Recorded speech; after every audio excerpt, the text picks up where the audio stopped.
So this is going to be a different type of video. More so, it's going to be like a podcast format. I did include some background footage, however, the video itself isn't important. This is more so a video for you to throw up on a second monitor while you're gaming, or while you're doing yard work or driving or whatever.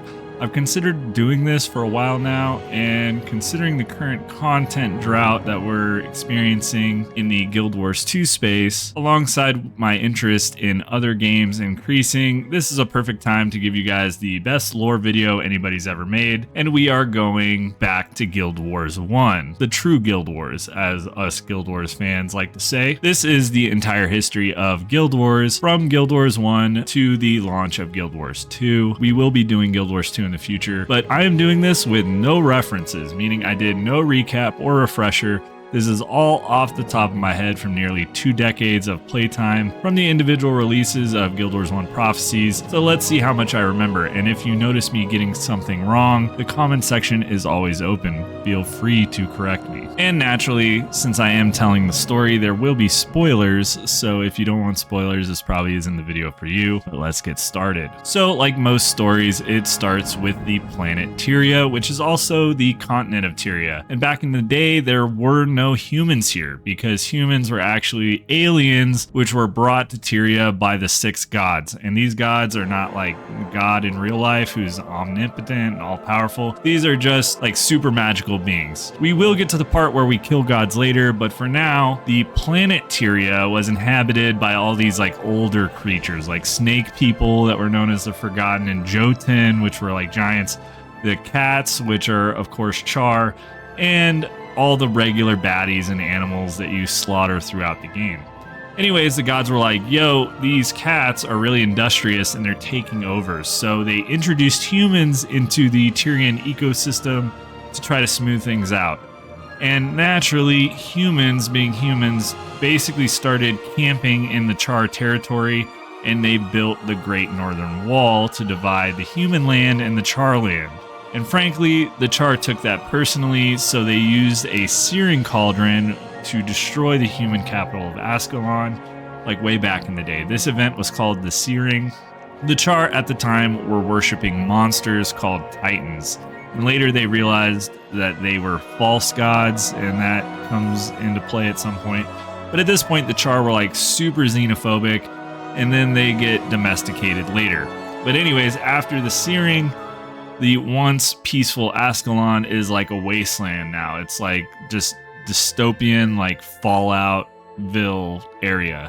Like the Char dropped the nukes on this place and everything is all grungy and nasty. So you team up with Prince Rurik, who is the Prince of Ascalon, to set out more or less for revenge, which you eventually do through the course of a few missions. And you end up in Yak's Bend. Now Yak's Bend is in the Shiver Peak Mountains, which is dwarf territory. The thing to know about the dwarfs is that they really have 2 factions. You have like the Keebler Elves faction, which are all friendly and helpful allies, and then you have the Stone Summit, which are like the bad dwarves, right? There's some politics around why this faction split, but I'm pretty sure it has to do with like subjugating other races or something like that. Same reason why the Crate are bad in the expansion. The whole reason you're going through the Shiver Peaks in the first place is because you're trying to make your way to Kryta, namely Lion's Ark, which is the international trade capital of Tyria.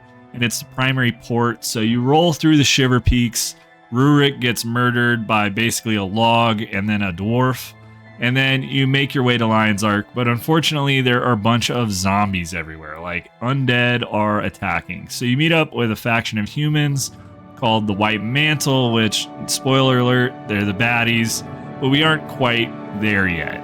We roll through Kryta and we see the Eye of Janthier, which is used by the White Mantle to find chosen ones, which are humans that have some kind of like special sauce going on. Like, I don't remember if it's like magical energy or what, but they end up taking these humans to sacrifice them on this altar, which is a bloodstone. Now, bloodstones are basically like soul collectors. If you're like, your soul gets trapped if you die on a bloodstone. And these bloodstones are batteries to keep the Door of Kamali shut. I think it's called the Door of Kamali. But that's basically a portal where all these titans come from, right? But we are getting a little ahead of ourselves. So you roll through Kryta, and the White Mantle, which you learn are the baddies, and you are basically looking for an item called the Scepter of Ore, which is like super strong magical item, and you're trying to help this dude named Vizier Kilbron, who, spoiler alert, is also a baddie. So we get him the scepter, and he's like, cool, man, go ahead, head off to the desert.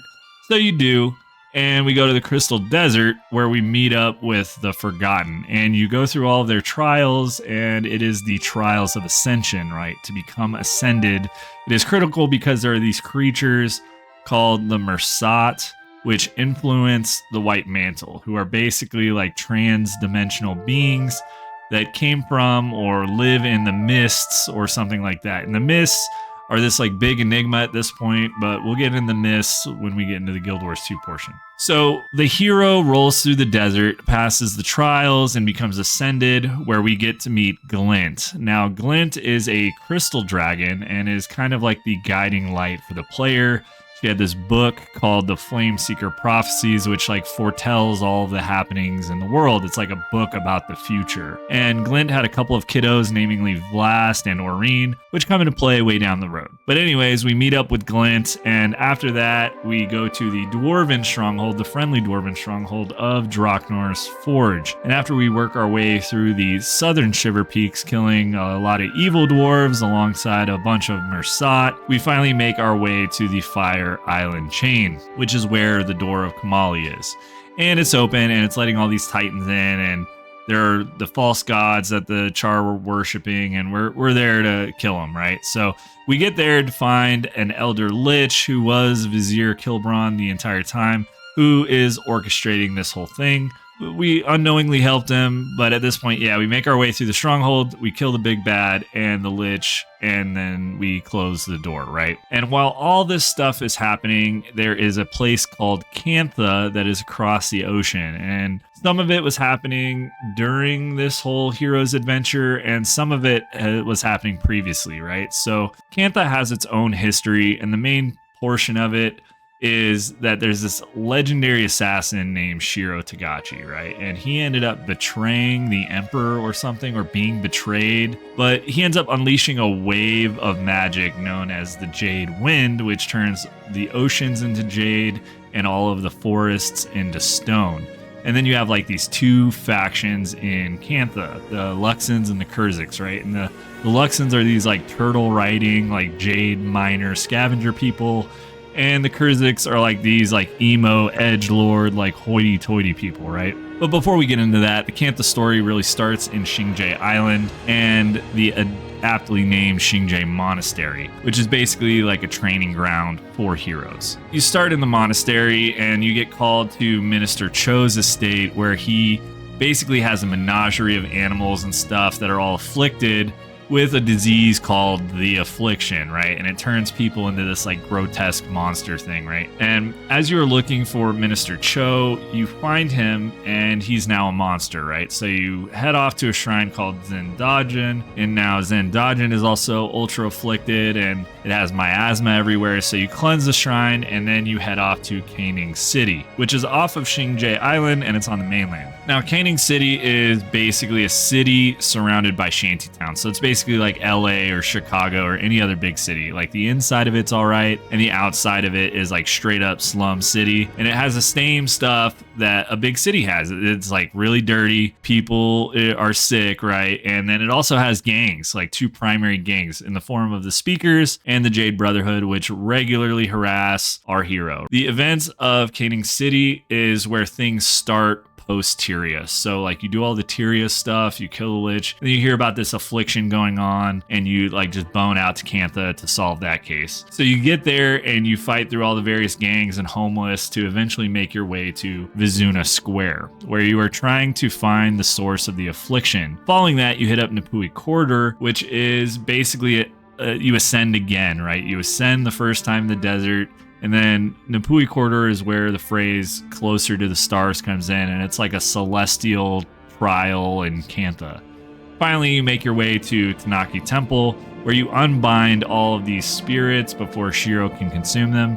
And basically, these spirits were the ones that betrayed him or stopped him the first time. But we're here to put a pin in that. We're here to stop Shiro, so we free the spirit. After we do all that, we head to Ekavald Forest, which is now petrified, and we meet up with all the edgelord Kurziks, and we help them get an urn of their hero, which is Saint Victor. Similarly, after doing that, we go to the Luxons, and we take part in a competition where we completely wreck them, and we get the Spear of Archimoris, which is like their main hero. Now, Archimoris and Saint Victor were thought to be enemies, but they like worked hand in hand to defeat Shiro in the first place, I think. I think the Luxons and Kurziks had it wrong, and they were like homies the whole time. But it makes no sense why the Luxons and Kurziks were enemies in the first place. Anyway, after finessing both the Luxons and the Kurziks, we go to stop Shiro again because he is summoning a spirit army. So we do that, and we need to pick a side, basically. You're going to be with the turtles or you're going to be with the emos, right? So you click up, and in either case, our hero helps that faction out by either assisting the Kurziks with literally unaliving themselves to become juggernauts, or helping the Kurziks hatch their turtles before making our way to Unwaking Waters. And Unwaking Waters is a big old shrine where Kunavang lives, like this legendary dragon. But as you can imagine, Kunavang is corrupted. So we give her the old 1-2 punch, wake her up, before heading off to the palace, where we found that Shiro Tagachi has the new emperor, which he intends to murder, and spoiler, he does. He kills him. Then he returns to the human world. And then you fight Shiro, you murk Shiro, and that's Kantha. But wait, while all of that Kantha stuff was happening, back in the desert, we have more stuff that's been going on in Ilona, land of the golden sun. Now, Ilona has its own things going on, but mainly there are sun spears, which are like the primary order, and they live at the Isle of Istan at Kamadan. The sun spears' primary enemies are corsairs, which are like pirates.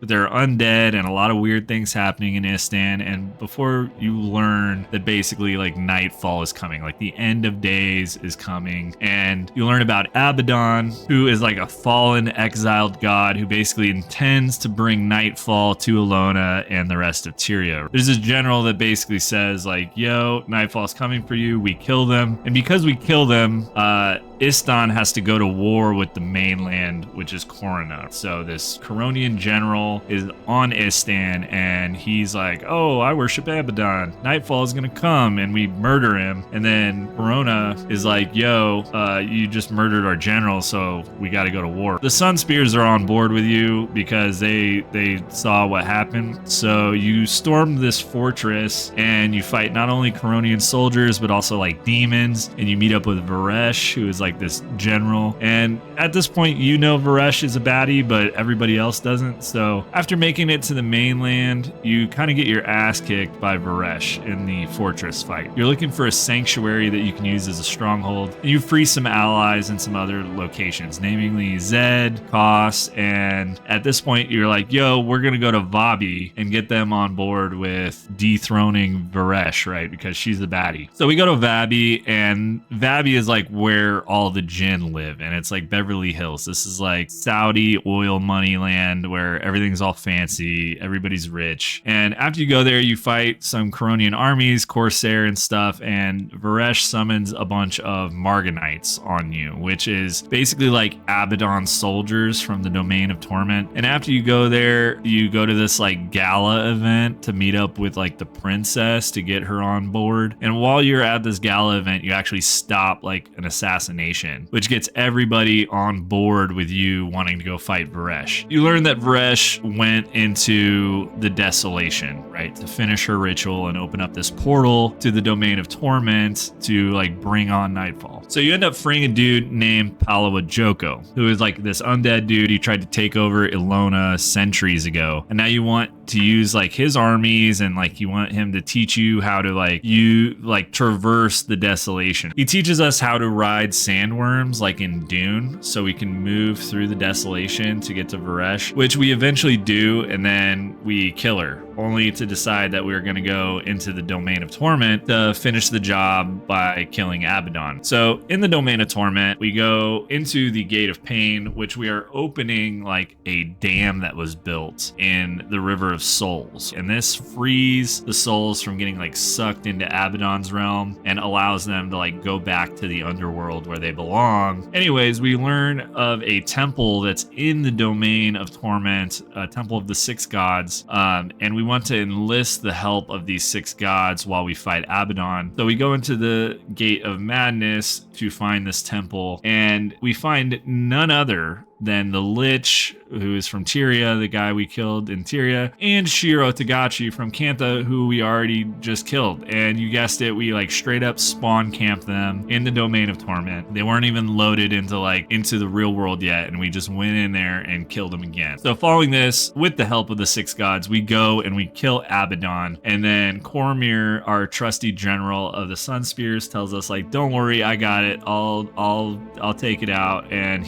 she just goes and becomes a god and ascends to godhood. But there's basically more trouble brewing in northern Tyria. So we did all 3 of the main locations, but now the north is having issues. There's earthquakes happening now, and so we head up north to figure out what's going on. And in short, we meet up with a race called the Azura, which they normally live underground, and they're basically like rat people who are pretty technology driven, but they're like douches who think that they're better than everybody. The Norn are these like giant humans. They're really not like giants like in the game that we've seen, but they're just like bigger humans, and they're like all about the hunt and their own legend. They can transform into like animals and bears and wolves and stuff. You meet up with the dwarves, our friendly dwarves, and who are kind of in like a post-Civil War era, more or less, with Ogden Stonehammer, who's like the leader of the dwarves. And then you meet up with the Char, who are at war with the Ebon Vanguard, and our friend Gwen. I didn't mention Gwen earlier, I glossed over it in the first half, but Gwen was a little girl back in Ascalon back when the Char nuked it. So she took that personally, and she founded the Ebon Vanguard, and now they just basically run like insurgency operations in the Char homeland against, they're like some straight up Mujahideen freedom fighters. In short, you go through and you meet all these allies and win their trust and figure out about the destroyers and the Great Destroyer, and